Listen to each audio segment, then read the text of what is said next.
Good evening, everyone. I'm Tim Westermeyer, the senior pastor here at St. Philip the Deacon. It's my privilege and pleasure to welcome you to the start of the 15th anniversary, or the 15th season of the Faith and Life lecture series. I am a pastor, not a mathematician, but I think that means that our speaker tonight is our 71st speaker in the series. So that's really exciting, and I'm glad you're here. Thank you for taking some time out of a beautiful fall evening to be with us. It has become a practice at the start of these. I'm kind of always curious, how many of you have never been to a Faith and Life event before? Okay, so a special welcome to all of you. I'm glad you're here. Just a little background. So over the last 15 years, we have had people, most of them are lay people. We don't have theologians and preachers for the most part. So we've had people who are authors, who are doctors, who are lawyers.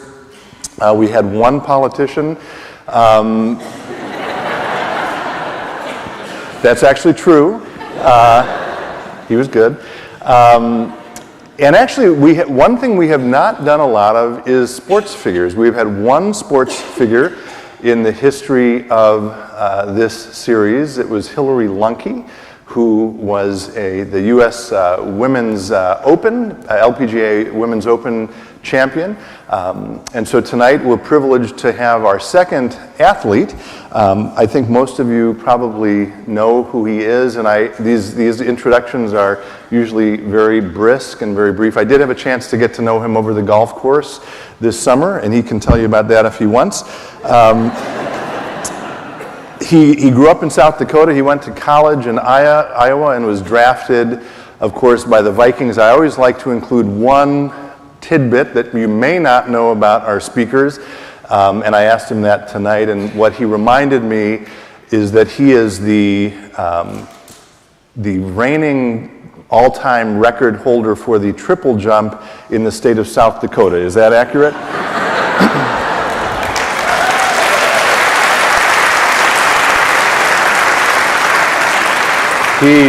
I asked him if he thought that record would hold forever. He said, probably not.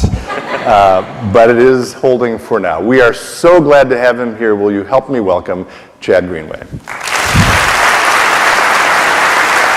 Glad you're here.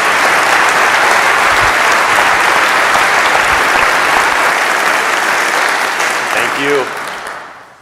Make sure my mic is on. Everybody can hear me?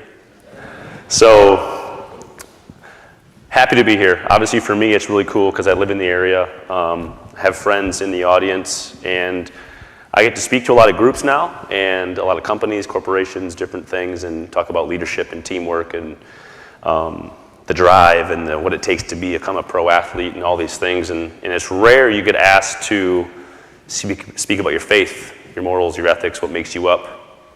And so Tom Abrahamson kind of gave me the initial invite, a neighbor and friend of mine. And my response right away was, I've never spoken to church before, I'm not sure if I want to.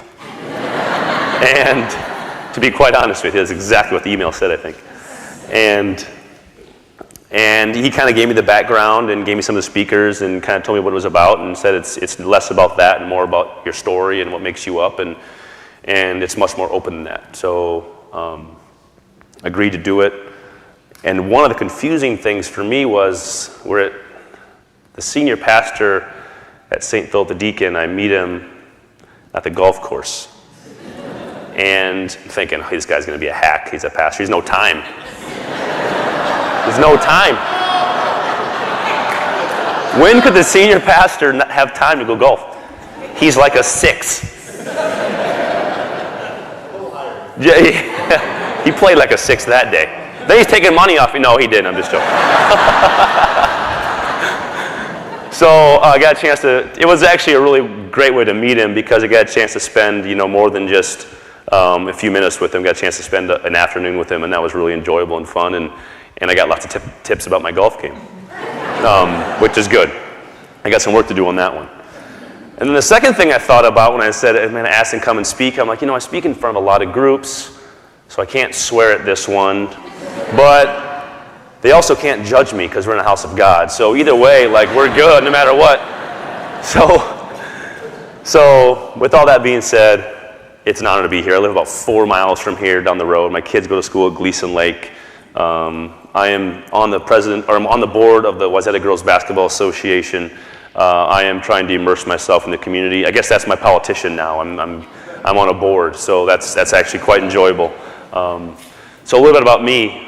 I have my wife Jennifer. We met in college. We've been married for 11 years. We have 4 daughters, 10, 7, 3, and 10 months today. And she walks already, so we have all sorts of problems in our hands. But that's kind of the reason I bring that up on the front end is that's the reason and that's the perspective I have, and that's the priority I hold dear is those 4 little girls and my wife. And before I go all the way back and start at the beginning, it helps you realize is how I keep everything focused on that while being in one of the craziest businesses with all the bells and whistles and distractions you can have, all the sins all around you. If you just keep that at the center and think about that every day, we all have that family in some way. If we can just find a way to keep that center and make that the priority, we'll all be better off. So I grew up in South Dakota, and in South Dakota, love that place. Never met a bad person from there. And neither have you guys, I'm sure. But the thing about, I grew up in a town of about 400 people. I graduated with 26 kids in my class. My parents both went to that school. My grandparents went to that school. I'm related to everybody you can imagine. But the fun part about growing up there is the environment. Everybody knows your business, negative, but everybody has your back. And when you grow up in that environment of everybody having your back and everybody looking out for you and what's your best interest, it's a pretty dang good place to grow up. And growing up, it was this. I grew up on a pig farm. We had cows, pigs. We farmed about 2,000 acres. I grew up with my 2 older sisters, and that farm was everything to us. It was our lifeblood. We put every dollar back into it. We didn't have a lot of money because every dollar went back into that farm. And that appreciation of hard work and appreciation of my parents going out and working every day diligently for something that may not happen, which is the farmer's world, was a great lesson. Because sometimes your goals and sometimes the things you're reaching for are out there and they just maybe what ifs. But it's still up to you to go out there and work hard every day to make sure you're going to put your best foot forward to give yourself the best chance. Much like what ends up being my football career. But kind of circling back, my childhood was incredible. Nearest neighbor was 2 miles away, lived about 6 miles from town. A little boy, you could do whatever you wanted. Had a lot of guns, do a lot of fun stuff. And that freedom was really good for me, but as I grew older, I got a lot of responsibility. And the farm gave me a responsibility with leadership, with teamwork, being a part of something bigger than yourself, and having an obligation to come home from school and get your butt to work until the sun goes down. The only time I didn't like, which is weird for a kid that goes to school, is summer. Because you could not hide from mom and dad in the summer. And the sun stayed up so long. And the reality is my dad did not come in from work until the sun was down. That was just the way it was. And you learn a lot on those days working with your dad. And you learn to appreciate what makes him up. You learn to appreciate the relationship and bond he had with my mother. And you learn to appreciate their bonds with their parents. And how important those relationships are, not only to them, but then to us kids. And for us kids to now have kids. And it's our job and obligation to pass it to them. So the story really comes back to parenting and having to be the ultimate obligation, which most of us in here, I'm sure, are parents or are going to be parents someday. And when I started to grow up and get better at sports, and I had this goal, this dream to become a professional athlete. I mean, I told my dad, and my parents knew from a young age, I did not want to farm. I was like, how could you work that hard, that long, for nothing? It just did not make sense to me. So I'm the kid, much like these kids sitting here today with jerseys on. I was that kid watching TV. I was Max Litke, my neighbor boy who loves football and loves sports, and who looks up to a professional athlete. And I watched TV and I watched ESPN and I watched all these guys playing, and I thought, okay, you kind of learn how to act, you learn their mannerisms, you try to become them as players. And of course, you don't gain perspective on how important that is until you get older. And then when I became a professional athlete, and then I realized what type of example I have to be, because I was that kid watching those guys. And as I grew up in my small town, it was funny because I was doing things in our area that really hadn't never been done before. We won state football championships. I just got announced I'm going to go into the South Dakota Basketball Hall of Fame next spring. I had multiple state track meet records. But from our small town, it just didn't happen. So it became sort of this big story in our state, our state of 700,000 people, whatever South Dakota has these days. And when you become a big deal, it was so nice because, and this is something I'll reach back to often in this talk, is when you become a big deal in a small town, right? There's a song, country song, everybody's famous in a small town, right? Because no matter how big of a deal I got, college, pros, high school, it didn't matter.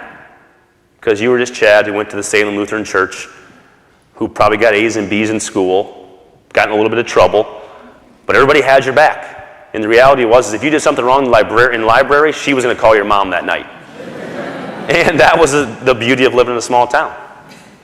And so I get older, and I get to where I'm starting to get some colleges that are looking at me, and I'm that dream of playing professional sports becomes a little bit closer. Now, I played 9-man football in high school, and we played 5-man basketball, though. I'm glad you guys got that one. You guys are sharp.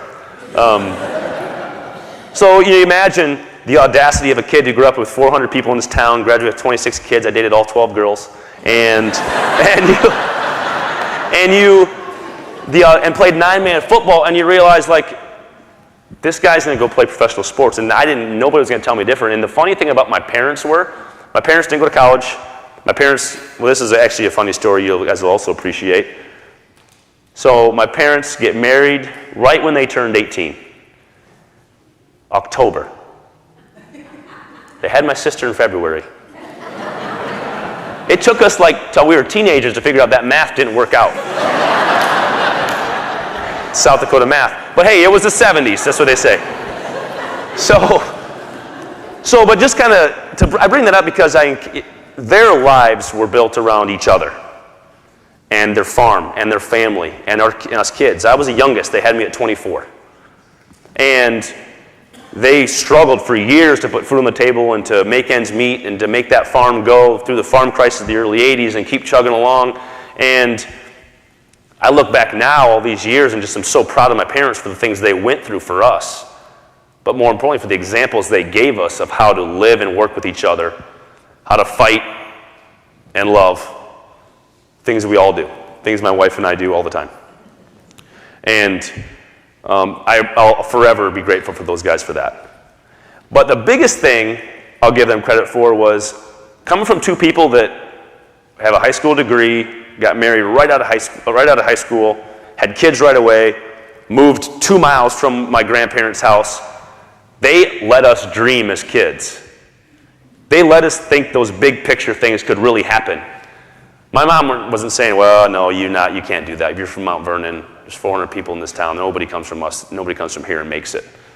It wasn't about that. They gave me every possible tool to go be successful. And the thing they gave me that ended up being my weapon of choice through my whole career was a strong mind and a work ethic. Because everybody I ever came up against that was better than me, faster than me, stronger than me, they could never outwork me, and they couldn't do it every day. That's something a lot of people think about it or forget about is, it's one thing for you to be better than me on day 1, day 2, day 3, but how long can you maintain that? Because I'm coming every day. And that's how my parents thought. They were out there grinding on the farm every day with no outcome in the immediate future. But it didn't matter. They kept turning the wheel. So I'd be remiss if I came into church and spoke and didn't talk about our faith and our family and how that served us. And so growing up, my parents, we went to the Salem Lutheran Church, like I mentioned. We went every week. My parents went. They dropped us off half the time. They had work to do, of course. The farm never stops. And I often, as a kid, asked my parents, why do we go all the time and you guys go half the time? because I thought it was, job, And they say life is really more about what you put out, what you give to your community, how you interact with your neighbors, how you live your life, to live by an example, and less about being the person sitting in the front pew of the church, but living the wrong way the other 6 days. And I didn't think that was fair because I still had to go sit through the hour-and-a-half church service, but the thing you think about is now, I'll be honest, I don't make church every Sunday. There's times I miss. There's times our family misses because of schedule. Sometimes we pick sporting events over church. Is that right? Probably not. We'll find out someday.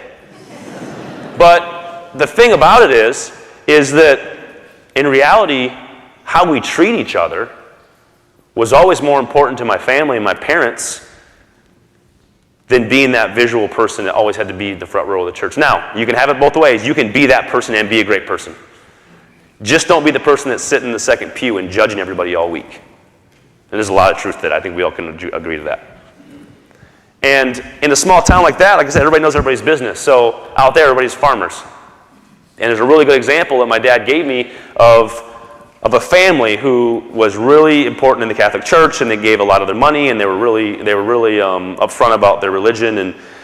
But when it came to a business deal, and it came to swindling land from the neighbor who had farmed it for 20 years, they'd undercut, make a higher bid, and take the land. One example of thousands we can all think of people around us that put on a good face, but in reality aren't that person. They're willing to do whatever it would take to get the advantage over somebody else. And, you don't have that perspective as a kid. But now as an adult, when I have kids and I'm watching my kids interact with other kids, and I'm watching my kids interact with adults, I'm constantly monitoring how they're treating people. I'm constantly monitoring how they're treating kids that are less fortunate than them, or kids that have a handicap, or kids that are just different. And I think in this day and age, especially in sports, with the anthem and how African Americans are being treated in this country, it's never more needed now than to have kids with some empathy towards everybody. And you grew up with that. And I grew up with this example right in my own home all the time. So a big part of my professional career has been our family foundation, the Lead the Way Foundation. Some of you may have heard of it. I know there's people here who have been a part of our events and have helped us raise money, and we've helped countless number of families and kids and, kids and families that shouldn't have to go through a lot of things they're going through. And we just try to make as big of an impact as we can. Long after they stop counting my tackles, people we hope will remember the legacy our foundation has left. And hopefully that imprint is bigger than our football foundation has left. And so I get this example, I get this big platform in the NFL. It's nice, right? You have all these people. You can have these people with a lot of, big checkbooks come to your events. You can fund things, and you can use that money for good. Well, growing up, we went through our church, and my parents didn't have a lot of money, but we had meat. We had livestock. We had as many cows out there you could eat, and pigs. So what we do every year is we would take one pig, one cow, we'd go butcher, and we'd take it to our church, and we would use that meat to make sure that every family that needed it in our community and surrounding communities had a good meal for the holidays. Now, is that like groundbreaking? No, there's a lot of people that do a lot of good, but it's an example, one example of many that my parents gave to me that always has stayed with me. And the best part for us as kids was we were so excited because we got to go in the car and go around and help drop off the meat. And to see the look on the families' faces and the kids' faces, knowing that they probably weren't going to get a great meal, and now all of a sudden they were going to. Like, as happy as they were, the feeling we had was twice as good. And like I said, it's coming from a family who, yes, we had things, but we didn't have everything, and which we were totally fine with. But to see the look on those families' faces and the kids' face was something you'll never forget. So that's kind of the foundation that was set for me. So now it's 2001, I'm going to go to college. I get offered a scholarship at the University of Iowa. I had one scholarship offer, so my decision-making skills were pretty easy. I just went. But it was funny because I had told you earlier my dream from as a kid, 5 or 6 years old, is I want to play professional sports. That's my dream. That's what I want to do. Nobody could tell me anything different. And then I get a scholarship offer to go to Iowa, and I was scared to death. You know, a lot of us don't talk about fear, especially men. You know, we have a problem talking about stuff like that. But the reality was I was scared to death to go because I was scared to be the guy that failed. There was one person that got a scholarship offer to play Division I football that year in the state of South Dakota, and it was me. Now, can you imagine having to, a year later come back and say, hey, can I come back and play here at the state school, which would have been a great place. But, hey, can I come back and play? And then the news is, Greenway comes back home, he can't hack it, basically. What's the headline going to be? And that's all I could think about in my head was that failure. So it's funny to have that dream. It's all you wanted your whole life, and then you have this fear of failure where can I push through that or not? And so many times in life, right, we're all kind of in the crosshairs of those opportunities. We're all looking at them and saying, okay, can I get out of my comfort zone and get this done? What am I going to use when I go there? So I go there. I'm a 2-star recruit. Nobody knew who I was. I was the underdog. And in life, it's always easier to be the underdog. Nobody has any expectations. You get to come there kind of under the radar and just go to work. And for me, that place and that university could not have been a better fit. Because it did not matter once you got on campus and the recruiting was all done, they got telling everybody how great they were, they stopped doing that, and you went on the field and you went to workouts, it just simply was, how good are you? And the reality was, kind of circle back to my story was, and how good are you every day? And can you maintain that? So I go in, there's a 200-pound quarterback, and I say this joke every time I say a speech, I still think I'm a great quarterback. And I've been texting Zimmer all week. I heard Sam's knee's not feeling well. So I go there as a quarterback. In my mind, I was thinking I'm going to play quarterback. That's it. I go there, and they move me to safety literally within like 10 minutes of the first practice. Like, well, you should probably go play defense. I'm like, oh, all right. About 3 months later, I had never lifted weights before. So I went there as, like I said, 200 pounds. I never lifted weights in high school. It was always, you go back to the farm. I'm not going to throw as many hay bales as you wanted all day. But I would never lift it. So all of a sudden I started lifting weights. And got some protein in my body. Started gaining some weight, started getting some muscle. Now I'm 210, 215 pounds, and they say, hey, what do you think about moving to linebacker? Now as a quarterback in high school, when you say you can move me to linebacker, now it's like, okay, things are going downhill here. Pretty soon I'll be playing D-line. But the thing is, in my mind, I joke about that now, but in my mind, I was like, I'll do whatever it takes. It doesn't matter. I'll run through the wall, whatever you need to get done, I'm going to do it. I'll be there for you, I'll be there for the team. I just want to play, I want to have a chance. So I moved to linebacker. I'm in my redshirt year. I literally go from the third team to getting first team reps, my first spring at Iowa. I go from this mindset of I'm scared to go. I go there, I make a difference, I make an impact, and now I have a chance to actually play as a freshman. And spring game, I tear my ACL. And that that just crushes you. And it crushes you so much more mentally than it does physically. The physical part is hard. The physical part you can work on every day. The physical part is there, you can see it, and you can see yourself getting better. But mentally, can you get over that crunch of and some of you probably are in a crunch right now, you're probably in a low spot. It's like, I got to get up every day and just attack it over and over. And pretty soon you can get back on top of that hill, and that feeling you're going to have of saying, hey, I climbed that hill back again, and that feeling is going to be totally worth it. Because when I did that, and you attacked it every day, and pretty soon you start making some ground, you get some confidence, and all of a sudden you can start moving again, and as an athlete, that's huge. I'm going to become myself again. Just better, hopefully. Hopefully put something tighten something a little extra, a little faster. And I come back, and I get a chance to play a couple games that freshman year. It happened in May. I got to play October through December. We won the Big Ten. We went to the Orange Bowl. It was an awesome season. Come back the next year. I win the starting spot. I was a 2-time All-American, 3-time All-Big Ten. And it just was one of those things where I made the right move to linebacker. And I had a lot of fun. And the best part about Iowa was, hands down, is if anybody's familiar with our program, we've had the same coach since 1998, Kirk Ferentz. And, we don't always win 10, 11, 12 games. We go 6-win seasons, 7-win seasons, 8-win seasons. We always try to beat the Gophers. But the thing about him is, and that program was that same bubble I had in my community where I grew up, based around morals and ethics and making the right decisions and treating people right. That program was that same environment. So not only could I go there and grow as an athlete and become the player that I was meant to be, fulfill my potential, but I could maintain my course, right? College, there's so many evils that just attack you all the time. And the single greatest thing that happened to me was I met my wife freshman year. And that, I think want, maybe is the best word, or need to maintain that relationship through all that, the stuff that's going around you in college, to maintain the correct thought process of that's going on, all these things going on around you. And don't forget, I do like to have fun. I'm not standing up here claiming to be a saint. But the reality was, when it came down to that point, and we've all been there, where we have that decision of, am I going to go down this path or this path?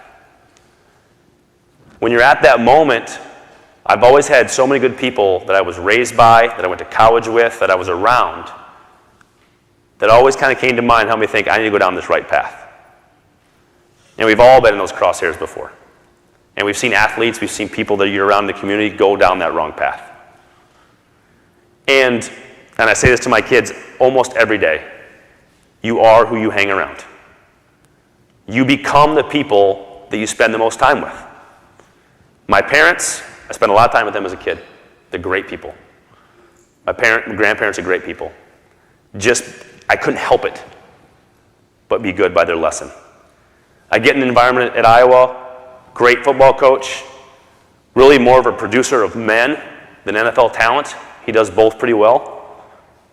But he holds you to a higher standard. And if you're not upholding that standard, he is not willing to make the program suffer for an individual. They make you separate the ego from the team. Right when you come in, they set the tone with that. And now are you willing as an athlete to put that side, the individual part aside, and say, hey, you know what, I want to play in the NFL. I want to be an All-American, I want to be all these things, but are you willing to put that aside for what the real goal is here? To be part of something bigger than yourself. And a lot of us answered the bell and said, yes, we do. And if you do things this way over time, and you can do it every day, those dreams, if you're good enough, will be there. So I get drafted in 2006 in the first round, dream achieved. One of the best days of my life. You know, to have that moment, I was back on the family farm in South Dakota, all my friends, college friends, high school friends around me, and to have that moment of like this achievement, this feeling of just fulfillment of like I made it, was just incredible. And the best part was that you're celebrating with the people that helped get you there. You know, you think, I made all the tackles, I'm the guy. Well, the reality was it took an army, right? It takes a village to raise somebody like that and to kind of put them in the right environment, to have the right people around, and a little bit of luck to get to that point. And I'm sitting there, and then you realize pretty quickly, though, when you get in the NFL world, that things are going to be different. Because now there's not that pretty little bubble that protects you. It's complete chaos. And everybody wants to see you fail. That's the biggest thing about the NFL is everybody wants to see you fail, except the circle that's around you that wants to see you do well. Your family, your friends, the people that are close to you. But everybody's writing a newspaper article wants to see you fail because that's a better story. You know, everybody wants to write the story that somebody's a bust. And so when I come in, I went from being that underdog to being, in a sense, the guy that everybody expected something of. So I'm like, okay, so do I need to do something different? So I go to training camp, first year training camp, and probably some of you guys fans know the story, I tear my other ACL. So I have them both now. It's like, what's going on? Family, bad genetics. And again, the injury becomes my best weapon. It's one of those things where you get put in a tough spot and you just let it become a positive. So for me, it doesn't happen very often. You get a redshirt year in the NFL. As a first-round pick, you get a little more rope. You could have a little bit more of a leeway to kind of fail or screw up. This year, I had a whole year off where I had to get to learn and watch people. And I think when we walk around in life, in my case, football or in business or whatever walk of life you're in, it's like if you can just take something every day from somebody else who you know does things the right way, you're always just growing and getting better. In our business, everybody's always trying to take your job. They're always trying to pay you less. They always want to find a reason to try to get rid of you. But the reality is if you can constantly stay ahead of it, you have a chance. And if you can constantly put the things aside and say, I'm in my 7th year in the NFL, I got everything figured out. No, that can't be the mentality. The mentality is I got to learn something new every day. So I took that approach. I get back from the injury, I come back 2007, I start, and I play 120-some games in a row, like 8 years in a row of football. And year 5, I'm in Rick Spielman's office, our GM. And I have this new contract sitting on the table, more money than you ever thought you would have made. And the crazy part is what he said to me. He's the GM of the team. He is paid to put people on the team to help him win games. He said, this contract is less about your performance on the field, more about the person you are.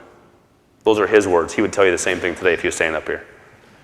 And it became more about what do you do in the community, your foundation, the work you do. And these aren't things that I'm doing that for that reason. It just becomes that people realize that that ends up being more of a priority than what you can actually do on the field. Now you have to play, you have to do well. What are you doing in the locker room? What kind of example are you setting? In the NFL and in a lot of our worlds, we come across people that are going through some tough things, come from challenging places. I had so many teammates came from single parent households. They would sit down with me and have a conversation with me about how I grew up. And then I realized how big of an advantage I had over a lot of people simply because I had a male influence in my life. And a really positive one. And those moments of leadership or captainship, whatever you want to call them, with your teammates, there's trickle down and there's in this case trickle up to the upper management saying this guy is more valuable than just making tackles. This guy is valuable in other ways. And it wasn't because I was just I'm the best jokester in the locker room. The reality is I came in 2006. Who remembers what happened in 2005? Lake Minnetonka. Boat scandal, right? Now, how did that make all you guys feel, you Viking fans? Probably not real sweet, right? So I got brought in essentially. I was the first pick of our new ownership, the Wilfs. I was the first pick of Coach Childress, the new coach. And I was the first pick after that debacle. And you don't realize that then.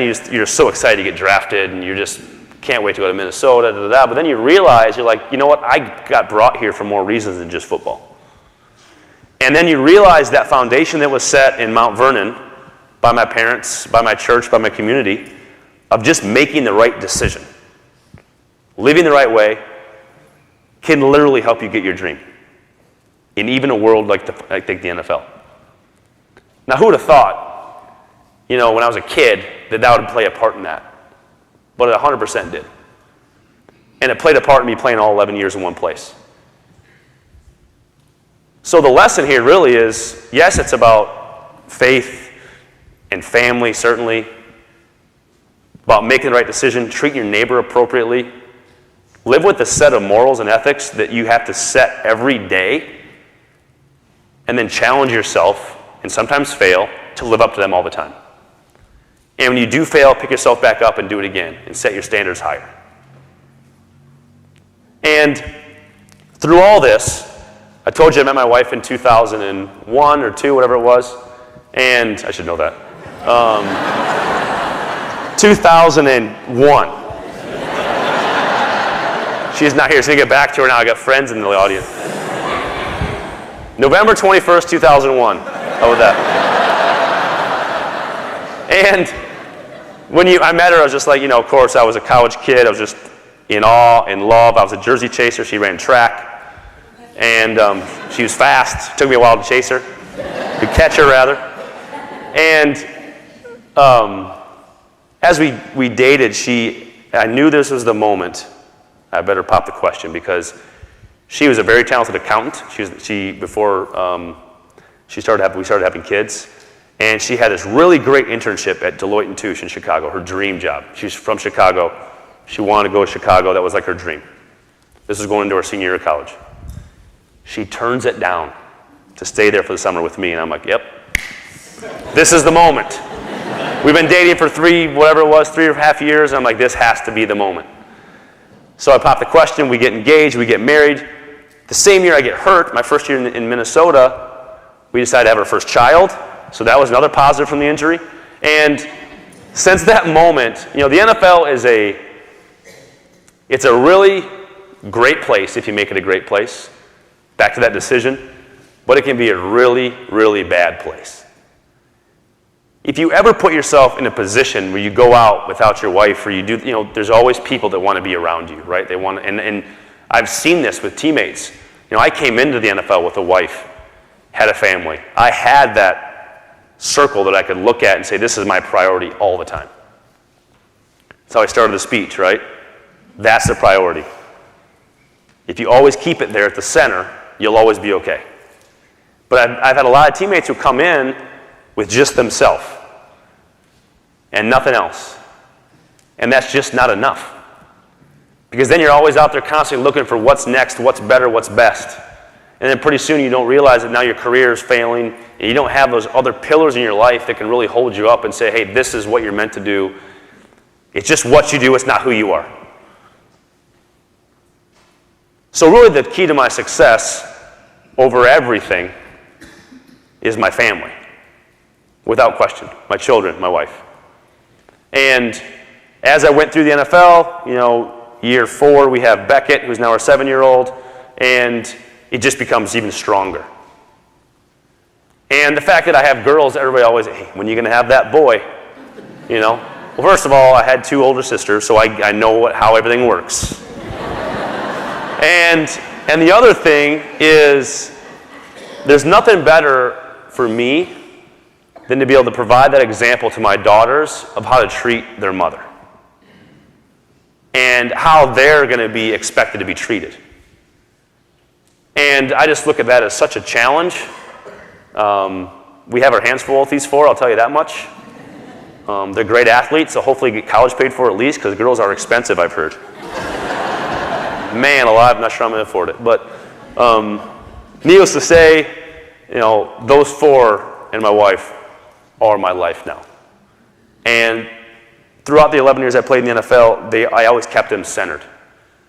And I'll leave you with this before I get pulled off the stage. I'm not even sure where I'm at time-wise, but hopefully I'm good. But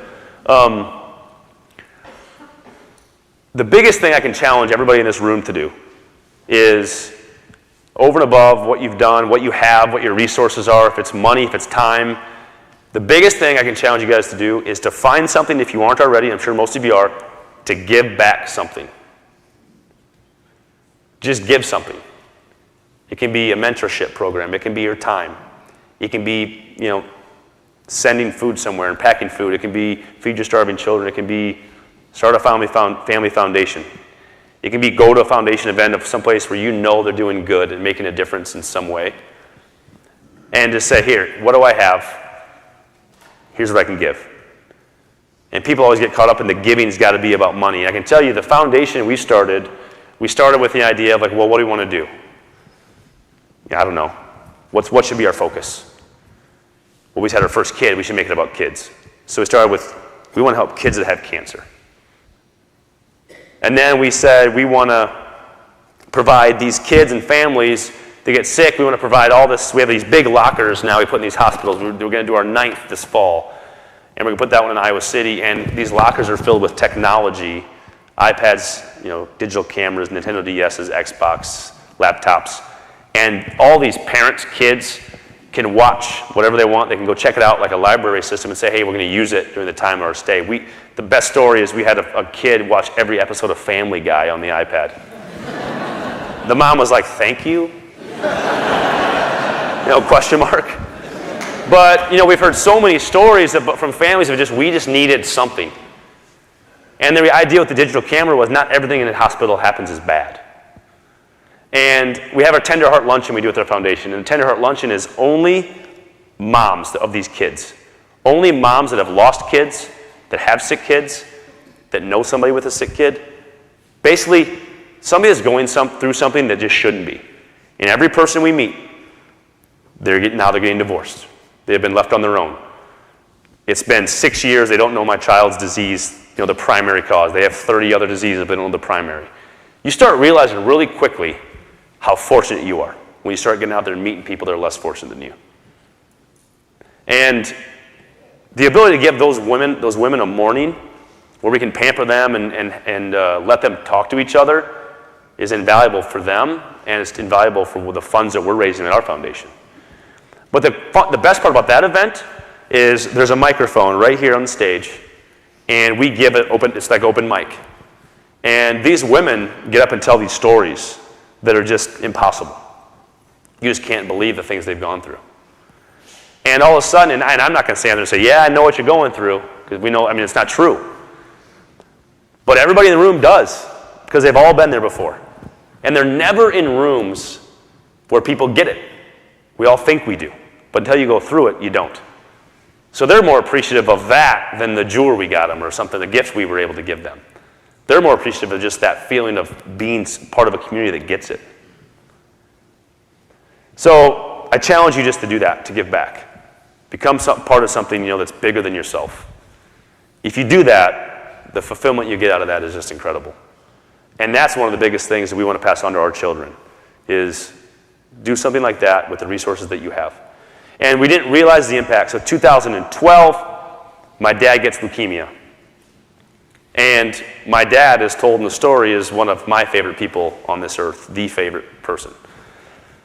The best example you could have as a male, just did everything the right way, worked hard for everything he ever got. Treated everybody how they should be treated. In our small town, we had a church that was much smaller than this, and the wake line is, out around the block of just people that came to show their respect to my father. The ultimate sign of respect. And to watch him go through 2 years, through leukemia, the ups and downs, the struggles, the heartache, the 2 stem cell transplants, just the ungodly things you had to see, and he had to go through. It was one of those stories where you can, you might not believe me when I say this, but the guy just never complained. I'd be jumping in the car, and I remember, we'd have a game on Sunday, and I would sleep, at the hospital Friday night, come back for Saturday, walk through to go play on Sunday. Now I'm complaining to my wife, I'm tired of this and that. He just never complained. He's the one sitting there dealing with it. Always worried about my mother. Just to watch a guy go through that and to watch him handle that when you already appreciate how great he is, to just be able to appreciate him more, it's just incredible. It's like meeting your hero for the first time and him being everything you thought he was. And now I don't get to talk to him anymore. I miss that a lot. And I always think, what would he do? What would he say? And now, of course, it's my challenge to live up to what he created and to become that dad and that example that he was. So really, like I said before, this is really talk about parenting. And what more can we do to impact our children so that when they get up and they're raised, they're making the same or bigger impact than you did. So thank you guys. I hope you enjoyed it. I appreciate it.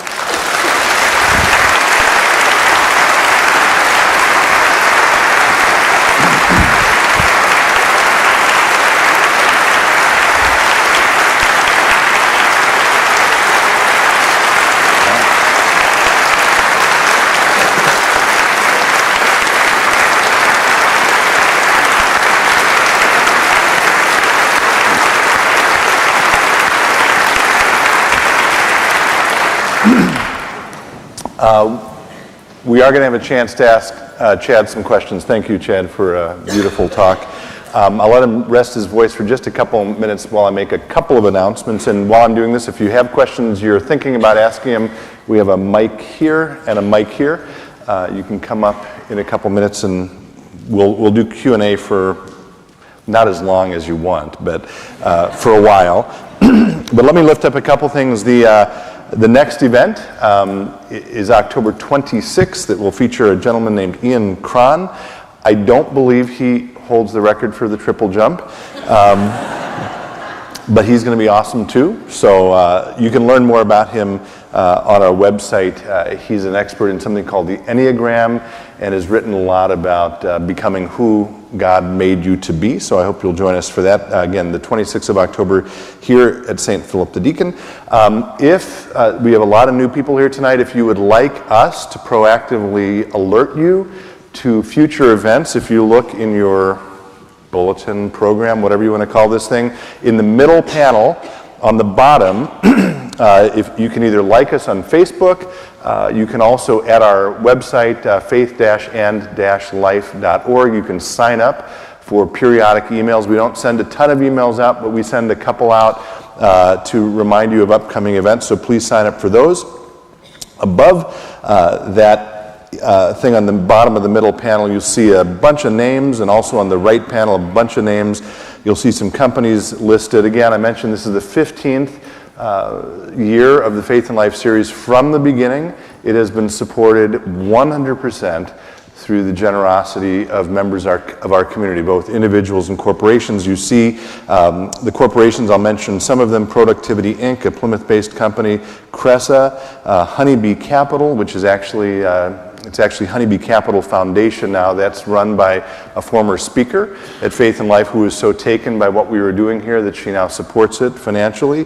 Anselm House, which is a Christian study center at the University of Minnesota; Rapid Packaging; Malley Design; Sparky Abrasives; Thrivent Financial; Community Crossroads; Motive Action; and Mastercraft Labels. And then a whole lot of individuals, again, listed there, some of them anonymous.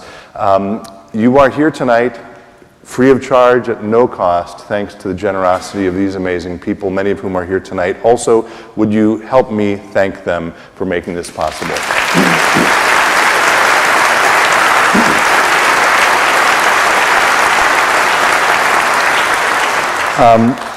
I don't mean to walk you through this whole program thing, but on the back, or this panel here, which is tear off, one of the questions we get most often is, where do you come up with ideas for your speakers? And the truth is, a lot of them after 15 years come from suggestions from people like you. So I would encourage you, if you have ideas for future speakers, we're always interested in trying to figure out who will make a good speaker here. Please drop this in the basket out in the narthex, or send an email to info@faithandlife.org.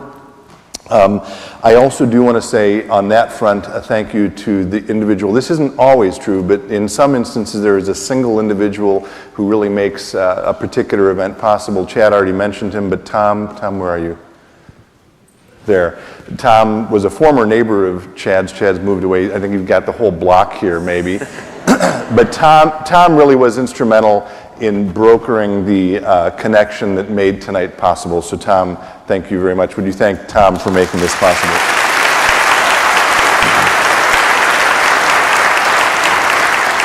And I do always like to thank Jeff. Jeff Elstad over there he's our musician. He played for you when you got here. He'll play again when you leave. Thank you, Jeff. And I think that's all I was supposed to say. If it wasn't, I'll say more later. But if there are questions, again, Chad, if you want to come back up and take a few questions again, mic there and a mic there, and we'll take questions for a little bit now. No hard ones. Somebody's got to be first, though. I'll start calling people out.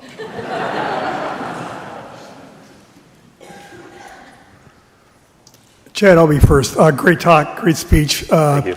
It's more guys like you that come out of NFL like you, we wouldn't be reading what we're reading today. Two things. Number one, I have a hunch that Chad Greenway would not be a kneeler, number one. Number two, a couple of years ago I saw the movie Concussion. I come out of that thing, Chad, I was really, really disappointed with the NFL. And not so much the players, it's management. I didn't know about that commissioner thing. $34 million are paying this guy, the owners. And it's denied, until it's kind of come to the forefront. A lot of your friends you played against, that you know the Vikings, have had a hard time with, this brain issues. Mm-hmm. I want your thoughts on what you think the NFL can do better, because the ratings are down, people are getting turned off, management's making a lot of money. What can they do to improve the game? Thank you. Is this being taped? Should I say it? So 2006, when you come into the NFL, talk about concussions was minimal. It was like, I knew there was obviously a risk. I think you always knew there was a risk of injury. The only thing guaranteed in the NFL is injury. It's 100% guarantee you'll be injured. And So it was like 2007, 8, 9, in that range. I can't even pinpoint when it was, when all of a sudden it became like a really big deal. And then you start thinking about, yeah, that's probably not good for my brain, huh? And at that moment, I could have said, you know what, this isn't what I want. I should be done with this. I have kids, and the risk is real. And as we kind of kick the can further down the road, it's become more real. I'll say that I've benefited from better technology, less impacts. We can't hit as much in practice. I think the one thing they could do in the NFL is take away all, and we were actually just talking about this downstairs, was take away all practice impact during the season. Because the biggest thing is that constant impact on the brain and what can happen. So the risk is real. And, honestly, as a 34-year-old guy that played football for a long time, like, you're scared. And, but at the same time, when you look at the state of where the NFL was in those years when those guys are now coming out and passing away and having issues, I look at other things. I look at, is there drug abuse and alcohol abuse? Because the reality is everybody in this room, whether you think you do or you're not, you have CTE, believe it or not. It's not just like privy to football players. If you've done something, if you're a runner, if you're a soccer player, if you played sports, really in any way, just living, you have a form of this to varying degrees. So it's just part of it. But so I look at the drug abuse, the alcohol abuse. I look at other factors that could have affected it. Clearly, football was one of those. For me, that's going to be the primary. But yeah, the risk is real. And at the same point, you look at it and say, okay, am I willing to have that dream as a kid and strive for the better part of my whole life to get to this moment, have lived that moment out for 11 years? It's given me everything, including my wife and family. I wouldn't have met her without football. It's given me everything. How am I to sit there and look and say I wouldn't have done it? I wouldn't have done the same thing again. I can't say that I would not do it. I think I would go through the same process. But I think the only way you can really take the risk away is by hitting less.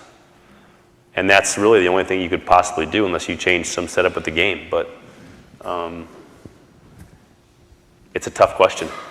We wish you all had the answers for, I think. And I wouldn't be a kneeler to answer your other question. Chad, as a man who has lived the American dream, farm boy from South Dakota, we just have to know your thoughts about players kneeling at the national anthem. Yep. I'll say this: I would never kneel for the national anthem. No. But also that's also saying that I would 100% link arms with my teammates. In this case, African American teammates who I don't know the struggle, because at the same time, just as I gave this conversation, this talk, the reality is we don't know everybody's struggle. Like, I was a white person from South Dakota, went to Iowa, came to Minnesota, and had two parents. I don't know what it's like to come from. I had college teammates, some of my best friends come from South Florida, in a really hard area to grow up. And they're great people. They're smart people. They're now successful people. And so as soon as I say I would never disrespect our country, our military that fought for all these freedoms we have, including my family, I would also not disrespect what they're doing, because that's also part of this, right? And none of us, unless you've lived through that, can understand that. So to me, I would be linking up with those guys and say, you know what? I'm in this with you guys, and I'm supporting you. Because the reality is I have a ton of friends that I've met through football that have gone through stuff like this. Some of the stories I've heard from my teammates and situations they've been in, you just cannot believe what happens. And I'm not going to sit there and claim like I know everything, but, everybody's entitled to their opinion, and that's the beautiful part about our country. In reality is that's their right.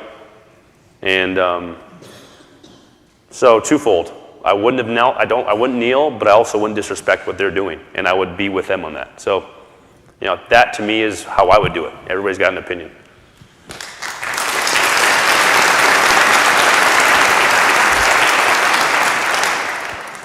But I know you're a big goal setter, so what's your next goal in life? oh, that's a tough one because I actually just was talking about this, and it's an exercise that my 10-year-old just went through with her soccer team, and it was, what are your goals for when you leave high school in soccer? What are your goals for when you leave middle school? What are your goals for next year? And it's such a good exercise, and I've had to do this almost every year in my professional sporting life and in college, to write down my goals. And if you're not writing down your goals, you should start. And so it's an exercise that we're starting out with our kids, I think is really good because they write down these goals that, like, my daughter wants to play for the U.S. national team in soccer. And as a kid that grew up in a small town that played in the NFL, I'm not going to tell her she can't. But at the same time, I'm going to tell her how much work that's going to take and if she's willing to put that in. Thankfully, she got her mom's genetics, so she might make it. But so my goals, though, to answer your question, I'm so trying to get on this question, but my goal right now is to be happy and content with where I'm at. And that's kind of wide-reaching, but I've heard so many stories about players who leave the game and really struggle with the next phase of their life. And I like to think that because I kept everything kind of in front of me and kept my family the priority, that will help lead me to the next thing. I don't know what I want to do next, but I don't feel like I have to be in a hurry to decide. So I'm trying to be as content and happy every day, and I have been, and I've enjoyed my decision, and I've lived with no regrets. So I guess I haven't written down my goals is the question. I guess the answer to the question. But that would be it. Okay, I have 3 questions. Okay. What is your second favorite football team? This is an easy one. I got this one, guys. The Minnesota Vikings. Now, here's why. Because I like the Iowa Hawkeyes #1. So, Vikings. Go ahead. What's your second question? And who's your second favorite football player? So you're saying, I think I'm the #1? Is that what you think? Like I grew up, I'm going to blow your mind with this one because you don't know who this is, but I grew up a really big Ronnie Lott fan who played for the 49ers. He was a safety. My second favorite football player, like playing right now, somebody that you would know.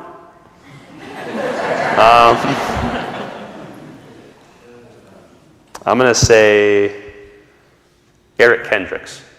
You know who that is? I love Eric Kendricks and how he plays. Yes, that's my answer. What's your third question? Did you forget? It was who's your favorite football player when you were a kid? Oh, so I already answered that one. So I loved Ronnie Lott. And Ronnie Lott was a safety for the 49ers. You guys don't follow football. Who just played just downhill and aggressive and loved to hit everything that moved and was just fun to watch. So, which actually was funny because, I'm sorry to cut you off, but this is a good story. But, so as a kid I had this t-shirt with Ronnie Lott on it, and it was his neck all the way up to like the shirt top, and then it was like my head. So, which was great. I mean, as a kid, you walk into school, you just think it's incredible, and yeah, that's the best. I wish I still had that one. You have another question? You only had 3, I thought. No. Oh, go ahead. Thank you. Oh, you're welcome. Good job.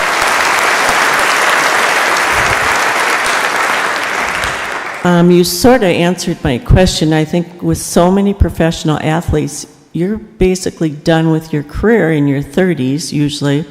So you said what you do, but do you think you and other professional athletes don't plan what they're going to do from the other 50 years of their life? Yes, that's a challenge. So, the average life expectancy of the NFL, or career life expectancy, we already answered that one with the CTE thing, but the average career length is about 3.5 years if you went by average of everybody who plays in the NFL. And it's funny how we talked about the NFL being a business because the NFL has to start paying full benefits at 4 years. And we have a great benefits program in the NFL. But it's funny that the average is 3.5, so just under that number. So they try to avoid paying, but it's like, try to get out of everything. So I made it 11. I'm 34, fully retired. And the biggest challenge that a lot of us face is how do you plan your whole life financially in playing 11 years? In some cases, 5 years or 6 years. Well, the reality is you have to have other skill sets. And that's why, like, I was a huge proponent. I could have, after my junior year of college, I was getting a lot of phone calls about trying to leave college early, about being a draft pick.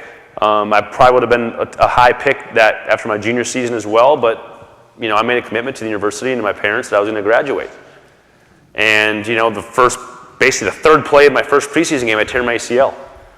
So what if that would have been a couple other ligaments and I never would have played again? Just you're one play away, you're one brief moment away from never playing the game again, and that's just reality, in life, but it's in sport for sure. So I wanted to ensure myself that I could do other things. And one of the challenges I think a lot of kids face is they think they're going to come in and they think playing 10 years in the NFL is easy. They're going to make so much money it won't matter. But that's just not the case. And even now, I played for 11 years, had great success financially, but the question I was just asked is, what's next? What are you going to do? You're just going to watch TV for the next 50 years? There's no value in that. And that's just when bad things happen. So always challenging rookies. I've had a chance to talk to our rookie class for the last 7 years about just trying to continue to develop yourself in other ways. They offer so many programs that doesn't get talked about a lot, but we offer so many programs to go back for continued education, to get your master's, to become an entrepreneur, get your entrepreneurial slip, to go to all these great schools that probably none of us should be able to get into because we play in the NFL, and it's such an advantage that way. And a lot of guys do take advantage of that, try to go back and continue their education. Then when they're done, they can become business owners. They can become whatever it is they want to do. And there are more positive stories out there than stories that are written, for sure. And a lot of times, some of the negative stories, like a lot of our media, the negative stories get written. But there's a lot of just really brilliant, bright NFL players that are doing some great things post-football.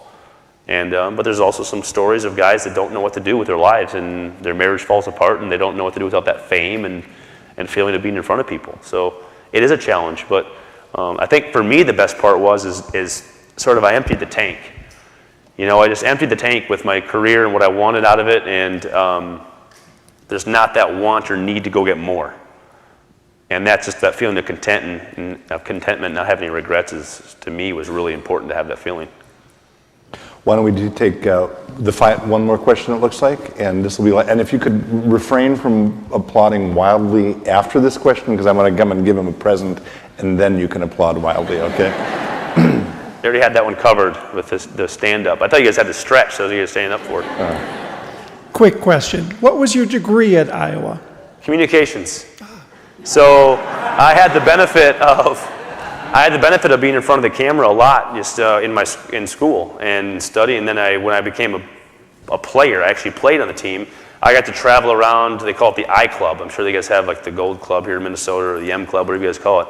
And I got to get up as a 19-year-old, hack at speaking and give these chunked up speeches to donors saying we need money for for our program.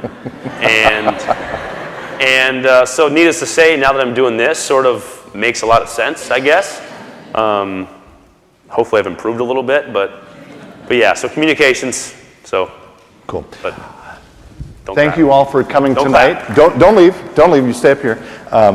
Thank you all for coming tonight on a beautiful fall day.